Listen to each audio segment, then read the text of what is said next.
Hello friends, Sumit Chauhan this side. स्वागत है आपका आपके अपने चैनल सोच में। दोस्तों, सबसे पहले तो आप सब लोगों को बहुत बहुत धन्यवाद, जिस तरीके से आप हमारे चैनल को सपोर्ट कर रहे हैं, अपना प्यार दे रहे हैं। ऐसे ही चैनल को सपोर्ट करते रहिए, अपना प्यार देते रहिए। और अगर अभी तक आपने चैनल को सब्सक्राइब नहीं किया है तो सबसे पहले आप चैनल को सब्सक्राइब कीजिए, बेल बटन को आप जरूर प्रेस करना, सो डेट जब भी हम कोई नई वीडियो अपलोड करें सबसे पहले आपको उसका नोटिफिकेशन मिल सके। दोस्तों, हर वीडियो के डिस्क्रिप्शन बॉक्स में मेरा इंस्टाग्राम का लिंक रहता है। अगर आपकी कोई भी क्वेरी है जो आप मेरे से पर्सनली डिस्कस करना चाहते हैं तो आप मेरे को इंस्टाग्राम पे मैसेज कर सकते हैं। और साथ ही साथ दोस्तों, हमारा एक इनिशिएटिव है लॉन्च ऑन सोच। अगर आपका स्टार्टअप एक अच्छा स्टार्टअप है, मींस अच्छा इन द सेंस कि अगर वो गवर्नमेंट ऑफ इंडिया की सारी गाइडलाइन को फॉलो कर रहा है, साथ ही साथ उसका जो पे आउट है वो बेहतरीन है, प्योरली लीगल है पूरा का पूरा 100%, और साथ ही साथ आपके प्रोडक्ट अगर रिसर्च बेस्ड प्रोडक्ट हैं, फ्यूचरिस्टिक प्रोडक्ट्स हैं या सर्विसेज हैं, तो हम आपको सोच चैनल पे लॉन्च करेंगे। तो दोस्तों, हमें ऐसे स्टार्टअप की हमेशा तलाशी रहती है। जैसा कि हमने लास्ट टाइम हेल्थ अच्छी एक स्टार्टअप था, बेहतरीन स्टार्टअप, उसको हमने लॉन्च किया था, तो वैसे ही हम आपके स्टार्टअप को भी यहाँ पे लॉन्च कर सकते हैं। तो आप हमसे इंस्टाग्राम पे बात कर सकते हैं दोस्तों।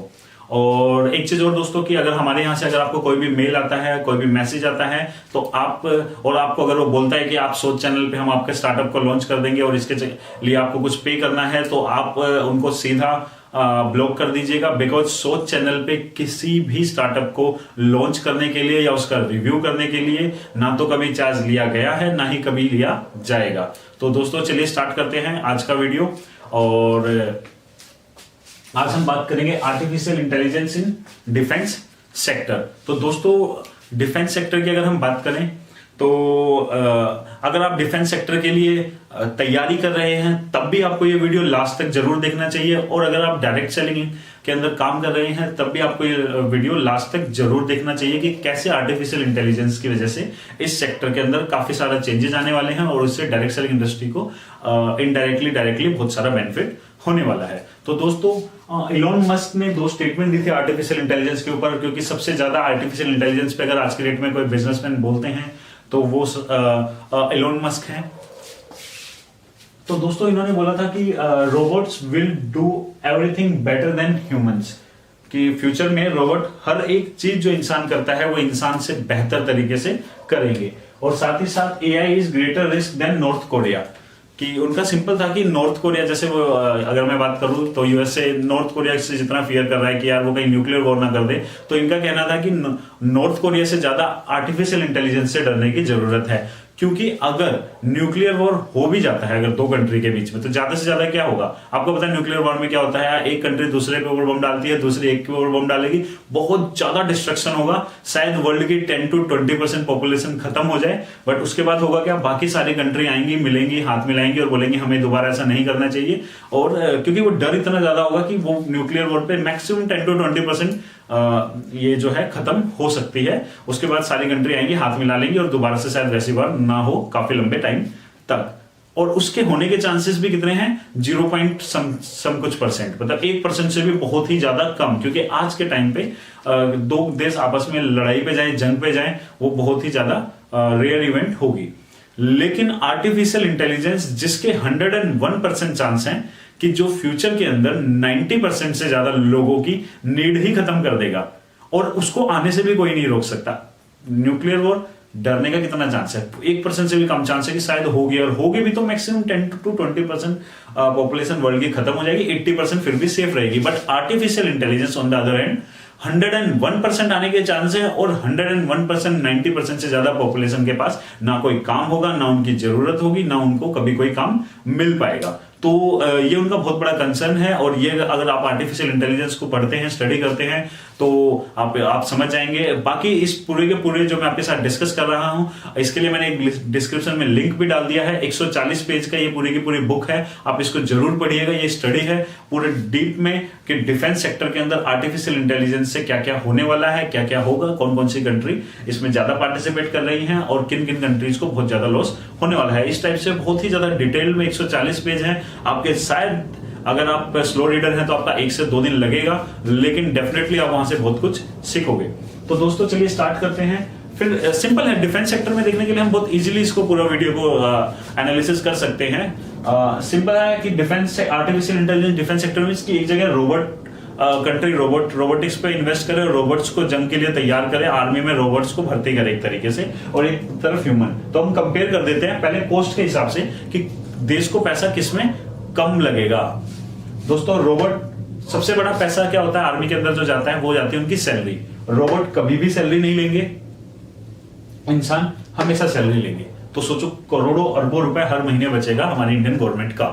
साथ ही साथ जो पेंशन जाती है, पेंशन में भी करोड़ों अरबों रुपए हर महीने जाता है, वो भी रोबोट्स तो कभी ना सैलरी लेंगे ना पेंशन लेंगे। दूसरा, रोबोट 24/7 आवर वर्क करेंगे, ह्यूमंस नहीं करेंगे। ह्यूमंस को छुट्टी भी लेनी होगी घूमने के लिए, सैटरडे संडे या जो भी है। रोबोट कभी बीमार नहीं पड़ेंगे, इंसान बीमार भी पड़ जाते हैं। रोबोट चाय पानी इन सब चीजों का कोई ब्रेक भी नहीं लेने वाले, इंसान लेगा। तो आप समझ रहे हैं कि ये सारी की सारी चीजों पे अगर हम डिफेंस में बात करें तो बहुत ज्यादा इन्वेस्ट होता है ह्यूमंस के ऊपर, और इसका शायद 1% से भी कम इन्वेस्ट होगा रोबोट्स के ऊपर। तो कॉस्ट के हिसाब से भी कंट्री को यहाँ पे ये ज्यादा सूट करेगा। तो इसलिए आने वाले टाइम पे कंट्री ज्यादा से ज्यादा आर्टिफिशियल इंटेलिजेंस रोबोटिक्स में उनको आना पड़ेगा, और वो उनकी मजबूरी भी बन जाएगा, वो हम अभी आगे देखेंगे। और अगर हम दूसरे पैरामीटर्स पे बात करें कुछ बहुत ही नॉर्मल लैंग्वेज में, तो दोस्तों एक्सट्रीम हीट और कोल्ड के टाइम पे भी रोबोट्स जो है काम कर सकते हैं। कितनी भी ज्यादा ठंडी हो, सियाचिन ग्लेशियर के अंदर अगर हम बात करें, आज हमारी आर्मी के करोड़ों रुपए हर महीने खर्च होते हैं सियाचिन ग्लेशियर पे, और वहां पे भी हमारी आर्मी हमेशा रिस्क पे रहती है, एवलांचेस आते रहते हैं, एक्सट्रीम वेदर है। बट ध्यान से देखा जाए तो वहां पे नॉर्मल वॉर तो कभी नहीं होती है। वहां का मेन क्या है हमारा कि हमें पाकिस्तान की तरफ भी देखना है, हमें चाइना की तरफ भी देखना है कि यहां से भी कोई इन्फिल्ट्रेशन ना हो या यहां से भी कोई इन्फिल्ट्रेशन ना हो। एक तरीके से वो हमारा वहां पे खड़े हैं कि हम देख रहे हैं ये हमारा एरिया है। तो दोस्तों वहां पे इंसान की लाइफ को रिस्क पे डालने के बजाय अगर वहां पे रोबोट्स छोड़ दिए जाए, ना उनको ठंड लगेगी, उनको एवलांच में भी ज्यादा खतरा नहीं है। दो चार क्या बोलते हैं रोबोट्स पाकिस्तान की तरफ देखते रहे, दो चार रोबोट्स चाइना की तरफ देखते रहे, और इंडियन आर्मी का करोड़ों अरबों रुपए बच सकता है। हाँ, जैसे ही रोबोट देखेंगे कुछ ऐसी एक्टिविटी हो रही है कि आर्मी को आने की जरूरत है, आर्मी यहां से फ्लाइट पे जा सकते हैं, बट वहां पे हर समय रह के करोड़ों रुपए खर्च करना वो एक तरीके से बहुत ज्यादा कॉस्टली भी है। सिर्फ पैसे की टर्म में नहीं, वो जो वहां पे आर्मी वाले खड़े रहते हैं उनकी लाइफ को भी बहुत बड़ा वहां पे रिस्क रहता है। तो उनकी सेफ्टी के लिए भी वो बहुत ज्यादा जरूरी है कि हम जल्दी से जल्दी रोबोटिक्स के ऊपर आ जाएं, ऑटोमेशन पे आ जाएं। नाइट की अगर हम बात करें, एक से देखो कि आर्मी देश के बॉर्डर पे खड़ी है हमारी आर्मी, और वो आर्मी क्या कर रही है, रात के टाइम पे खड़ी तो जरूर है, बट वो क्या है हलचल देखेगी या थोड़े इस टाइप से ही देख के पता लगा सकते हैं इंसान का। बट रोबोट्स क्या है, वो नाइट में भी देख सकते हैं, बिकॉज वो स्कैन कर सकते हैं पूरा का पूरा एरिया। उनके अंदर आप सोनार फिट कर सकते हैं, आप उनके अंदर रडार फिट कर सकते हैं, वो आसमान से आती हुई चीज भी देख सकते हैं रात को, जमीन के अंदर से जाती हुई चीज भी देख सकते हैं, पानी के अंदर से आती हुई चीज भी देख सकते हैं, वो सामने से भी पूरा स्कैन कर सकते हैं। तो हीट सेंसर एक्सेट्रा इन सब के द्वारा। तो इसका मतलब और भी बहुत सारे मिलियन अदर बेनिफिट हैं जो कि रोबोट्स के अंदर है, इंसान के अंदर नहीं है। इंसान कहीं भी लड़ाई का वो नहीं है कि रोबोट से इंसान लड़ाई लड़ ले। अगर आपने लास्ट समुराई मूवी देखी होगी, उस समय में इंसान का जो रियल स्टोरी है एक तरीके से एक स्टोरी से इंस्पायर है, रियल स्टोरी से इंस्पायर, कि जापान में समुराई क्या होते थे, जब बंदूक आई तो उन्होंने सबसे पहले क्या बोला, अरे बंदूक में होती होगी ताकत, बट इंसान के हाथ से ज्यादा ताकत थोड़ी ना बंदूक में हो सकती है। और हुआ क्या, वहां पे कुछ चुनिंदा लोग बंदूक और तोप लेके खड़े थे, और इधर से हजारों समुराई आए तलवार पे, जिनके अंदर बहुत ज्यादा ताकत थी, बहुत ज्यादा एक्सपीरियंस था, बट बंदूक के आगे वो चीजों की वैल्यू जीरो थी, और जिसकी वजह से कुछ लोगों ने हजारों लाखों समुराई का एक तरीके से वहां से खत्म कर दिया उनको। आज सेम सिचुएशन इंसान के साथ है। इंसान बंदूक लेके खड़ा है या एक तरफ रोबोट बंदूक लेके खड़ा है। रोबोट मरने वाला नहीं है, रोबोट को चोट नहीं लगती, आप समझ रहे हैं। वो रात भर दिन भर जाग सकता है, वो पानी के अंदर भी तैर सकता है। तो कहीं ना कहीं इंसान की सारी ये जो जॉब्स हैं, सारा का सारा जो ये वर्क है, ये आने वाले कुछ साल के अंदर, और कुछ मतलब ये बहुत ज्यादा नहीं, 10 साल 20 साल, आने वाले 4 से 5 साल 6 साल 8 साल के अंदर ये पूरा का पूरा 90% या 80% रोबोट पूरा का पूरा उनसे एक तरीके से ये चीज ले लेगा अपने हाथ में, जिसकी वजह से उनके पास जॉब्स नहीं रहेंगी और नई जॉब भी क्रिएट नहीं होंगी इस फील्ड के अंदर। अब आप देख रहे हैं, एक तरीका है आप खुद ट्रक लेके जाओ, खुद टैंक्स लेके जाओ दुश्मन के एरिया में। दूसरा तरीका क्या है, आप सेल्फ ड्राइविंग व्हीकल को भेज दो वहां पे। ड्रोन्स, फाइटर प्लेन्स, जो फाइटर प्लेन्स के अंदर जो फाइटर पायलट्स होते हैं उनको कंप्लीटली रिप्लेस कर देंगे। क्योंकि अगर आप ध्यान से देखोगे कि एक तरीका क्या है, आप फ्लाइट उड़ा रहे हो और लड़ने जा रहे हो दुश्मन के एरिया में, और एक क्या है, आप अपनी कंट्री के अंदर सेफ एक किसी जगह पे बैठे हुए हो, चाय पी रहे हो, लैपटॉप आपके सामने है और वहां से आप एक ड्रोन को मॉनिटर कर रहे हो, और वो भी सेम वही काम कर रहा है जो इंसान जाके करता। ड्रोन में आपकी लाइफ का रिस्क नहीं है, हमारे किसी भी कंट्री के अंदर जो वहां के लोग हैं वहां की उसके मतलब लाइफ का रिस्क नहीं है। और ड्रोन में क्या है, बहुत इजी है मेंटेन करना, और ड्रोन सैलरी भी नहीं लेगा, फाइटर प्लेन पायलट उसके अंदर कोई बैठा हुआ नहीं है। तो दोस्तों इस तरीके से आप समझ रहे हैं, इंडो पाक वॉर का मैंने यहाँ पे इसलिए लिखा हुआ है कि लेट्स सपोज इंडिया और पाकिस्तान की लड़ाई हो रही है, तो दोनों तरफ से आप सोचो, इंडिया वाले भी बहुत ज्यादा मोटिवेटेड हैं, पाकिस्तान वाले भी बहुत ज्यादा मोटिवेटेड हैं। अब इंडिया वाले को पता है कि यार वो ना प्लेन से जा रहे हैं लड़ाई करने के लिए पाकिस्तान वालों की तरफ, और पाकिस्तान वाले को उसको जाते जाते इंडियन फाइटर को पता लगता है कि पाकिस्तान के तरफ से जो प्लेन आ रहा है उसमें कोई इंसान ही नहीं है, वो ऑटोमेटेड है, वो रोबोट उसको चला रहे हैं और उसके अंदर कोई है ही नहीं इंसान। तो आपको लगता है कि क्या वो उससे लड़ना चाहेगा?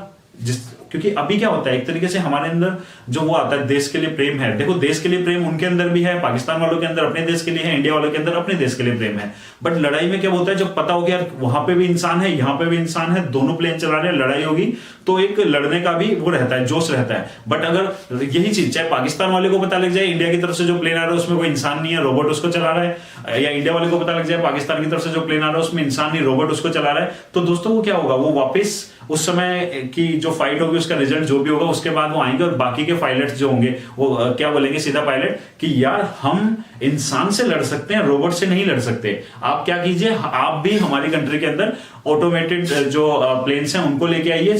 और देश के लोग भी बोलेंगे, किसी भी कंट्री के लोगों को वो बोलेंगे यार आप पागल हो, जब ऐसी टेक्नोलॉजी आ गई है कि इंसान की लाइफ को रिस्क ही नहीं है, तो आप क्यों फाइटर पायलट्स को की लाइफ रिस्क पे डाल रहे हो? आप वहां पे ड्रोन्स को सेंड करो ना। तो होगा क्या, ये चीज का मैं एग्जांपल इसलिए दे रहा था कि आप समझ रहे हो कि एक कंट्री ने भी अगर इसमें इन्वेस्ट किया ना ऑटोमेशन में, तो दूसरी की मजबूरी बन जाएगी, और जब दूसरी की भी मजबूरी बन जाएगी तो सबकी मजबूरी बनती जाएगी, ऐसे ऐसे करके, और धीरे धीरे पायलट जो होते हैं फाइटर पायलट्स उस टाइप का चीज ही हट जाएगी और ड्रोन सारा का सारा इसको ओवरटेक कर लेंगे। सेम चीज दोस्तों पहले जमाने में क्या होता था, जिसकी जितनी बड़ी आर्मी उसका जीतने के चांस ज्यादा होते थे। लेकिन आने वाले टाइम में फ्यूचर में क्या होगा, जिसकी एडवांस आर्टिफिशियल इंटेलिजेंस रोबोटिक्स के अंदर जिसकी ज्यादा समझ होगी, जिसने अपने आप को ज्यादा एआई के अंदर डेवलप किया होगा जिस कंट्री ने, वही जीतेगा। अब वो नहीं रहा कि आपकी 1 करोड़ की आर्मी है, हम आपकी 10,000 की आर्मी है तो आपकी 1 करोड़ वाली आर्मी जीतेगी, नहीं। अब 10,000 वाली आर्मी 1 करोड़ वाली आर्मी को बीट कर सकती है अगर उसके पास सारा का सारा ऑटोमेशन में उसने बहुत ज्यादा तरक्की कर रखी है। तो आप देख रहे हैं सब कुछ कंप्लीटली चेंज होता जा रहा है। और इससे दोस्तों होगा क्या, अगर आप सोचोगे कि नहीं हमारी आर्मी के अंदर वो सिचुएशन नहीं आई है, तो आपको मैं एक हिंट देना चाहूंगा कि काफी टाइम से, शायद 8-10 साल से या उससे भी ज्यादा टाइम से शॉर्ट सर्विस कमीशन आर्मी ज्यादा निकाल रही है परमानेंट कमीशन की बजाय। तो आप इस पे थोड़ा सा मैंने आपको हिंट दे दिया, थोड़ा डिटेल में पढ़ना। मैं क्योंकि आर्मी को भी पता है कि यार ठीक है, अब हम जिनको भर्ती कर रहे हैं उनको हम 7 साल के लिए करते हैं, जरूरत होगी तो 14 साल के लिए कर लेंगे अगर थोड़ा सा डेवलपमेंट हमारी आर्टिफिशियल इंटेलिजेंस में हमारे को थोड़ा डिले होगा तो। बट उसके बाद हमारी मर्जी है, हम उनको कभी भी निकाल सकते हैं, चाहे 7 साल बाद निकाल दे चाहे 15 साल बाद, वो हमारे पास ऑप्शन होना चाहिए। अब वो नहीं है आ जाओ 20 साल की उम्र में और 60 साल की उम्र में रिटायर हो जाओ, क्योंकि आर्मी को भी पता है कि कब रिप्लेस, क्योंकि हमारी 11 लाख 12 लाख की आर्मी है, जरूरत 1 लाख की भी नहीं रहेगी आने वाले टाइम के अंदर। तो इन 10 लाख लोगों को हर महीने सैलरी देना, जबकि इनकी रिक्वायरमेंट भी नहीं है, इनको 24/7 और हेल्थ बेनिफिट वगैरह प्रोवाइड करना, इनको कैंटीन बेनिफिट, मतलब बहुत सारी चीजें प्रोवाइड करना कितना ज्यादा कॉस्टली होगा, और उसको इजीली बहुत ही कम कॉस्ट पे रोबोट से रिप्लेस कर दिया जाएगा। ये कंट्री जानबूझ के भी नहीं करना चाहेगी तो उसकी मजबूरी बन जाएगी। तो आप समझ रहे हैं हम किस तरफ बढ़ रहे हैं, तो आप इसके ऊपर थोड़ा रिसर्च कीजिएगा। अब हम बता देते हैं कि leading countries Israel, Russia and US artificial intelligence के अंदर काफी ज्यादा तरक्की कर रहे हैं। रिसेंटली आपको पता है कि सऊदी अरब ने शायद एक जो रोबोट्स थी उनको सिटीजनशिप तक प्रोवाइड की, एक सोफिया नाम है शायद, मैं नाम भूल गया हूं, सॉरी मैं गलत हो सकता हूं, तो उनको सिटीजनशिप प्रोवाइड की, बिकॉज आज के डेट में हर छोटी से छोटी कंट्री भी ये चीज समझ रही है कि फ्यूचर में पॉपुलेशन नहीं चलेगी, फ्यूचर में आर्टिफिशियल इंटेलिजेंस जिसकी ज्यादा स्ट्रांग होगी वही पूरे वर्ल्ड पे राज करेगा, एक तरीके की सुपर पावर के रूप में उभर के आएगा।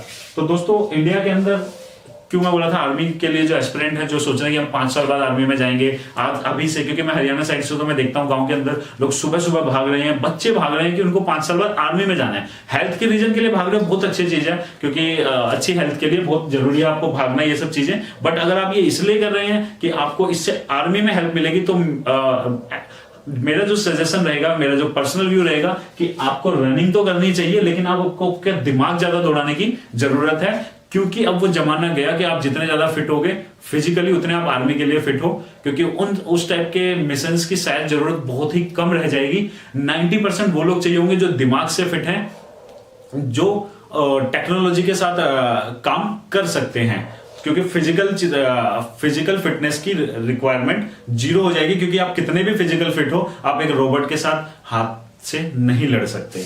तो दोस्तों ये चीज है। और बाकी डायरेक्ट सेलिंग इंडस्ट्री को इससे सबसे ज्यादा फायदा यही होने वाला है कि जो ये लाखों लोग हैं हमारे आर्मी के अंदर, या लाखों जो एस्पिरेंट हैं, जब आर्मी के अंदर सब कुछ चेंज होगा ड्रास्टिकली, जो कट होंगी, लोगों को रिक्वायरमेंट खत्म होगी, तो एक बहुत बड़ा वहां से निकल के आने वाला है, जो चाहिए, जिनको रिटायरमेंट लेनी पड़ेगी। और उन लोगों के लिए भी एक तरीके से अगर आप उनसे मिलते हैं तो आप उनसे ये चीज डिस्कस कर सकते हैं। हर आर्मी वाला ये चीज समझ रहा है, तो आपने उनसे जाके जस्ट एजुकेटेड होकर उनसे ये बात करनी है कि सर आर्मी में ये चीजें हो रही हैं, शॉर्ट सर्विस आ रहा है, हो सकता है कि आपको बाद में मना कर दिया जाए सर्विस करने से, तो आप क्या 7 साल बाद 10 साल बाद के हिसाब से क्या प्रिपेयर कर रहे हैं।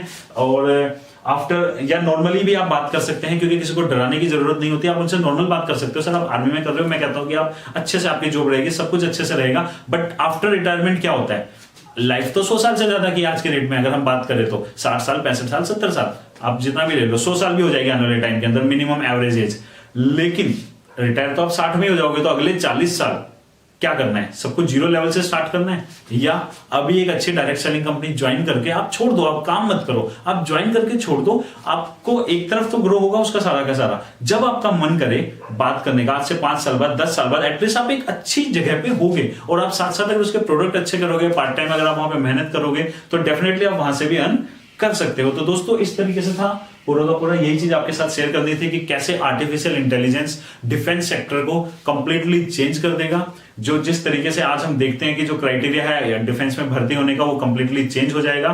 तो अगर आप लोग देश की सेवा करना चाहते हैं, बहुत अच्छे से आर्मी में जाके देश को सर्व करना चाहते हैं, तो आप लोगों को सुबह भागने की जरूरत तो है ही है, बट उससे बहुत ज्यादा जरूरत है आप लोगों को आपके माइंड को भी भगाने की। नई टेक्नोलॉजी है, जैसे ब्लॉकचेन है, रोबोटिक्स है, वर्चुअल रियलिटी है, इस टाइप की चीजों के ऊपर, आर्टिफिशियल इंटेलिजेंस, इसके ऊपर आप पढ़ो, इनसे रिलेटेड कोर्स करो, देखो जो 140 पेज की रिपोर्ट है उसको पढ़ो, देखो उससे रिलेटेड आप क्या कोर्स कर सकते हो। तो डेफिनेटली आपका जो पैशन है, अगर आप पैशन के लिए जा रहे हो तो आपको इधर पे ज्यादा फोकस करने की जरूरत है। और अगर आप सिर्फ इसलिए जा रहे हो कि आपको वहां से रिटायरमेंट का बेनिफिट चाहिए, या जॉब सिक्योर है, या एक फिक्स सैलरी हो जाएगी जो आप गवर्नमेंट जॉब समझ के लोग जो जाते थे, तो वैसे वाली आर्मी किसी भी देश की नहीं रहने वाली। आज से कुछ साल बाद, 5 से 10 साल के अंदर सब कुछ कंप्लीटली चेंज हो जाएगा। तो दोस्तों आशा करता हूं आपको ये वीडियो अच्छा लगा होगा। अगर आपको ये वीडियो अच्छा लगा तो इसे लाइक कीजिएगा, ज्यादा से ज्यादा शेयर कीजिएगा, चैनल को सब्सक्राइब कीजिएगा, और कमेंट बॉक्स में हमें बताइएगा कि आप क्या चाहते हैं कि नेक्स्ट टाइम हम किस टॉपिक के ऊपर वीडियो बनाएं। थैंक यू दोस्तों, बाय बाय, टेक केयर।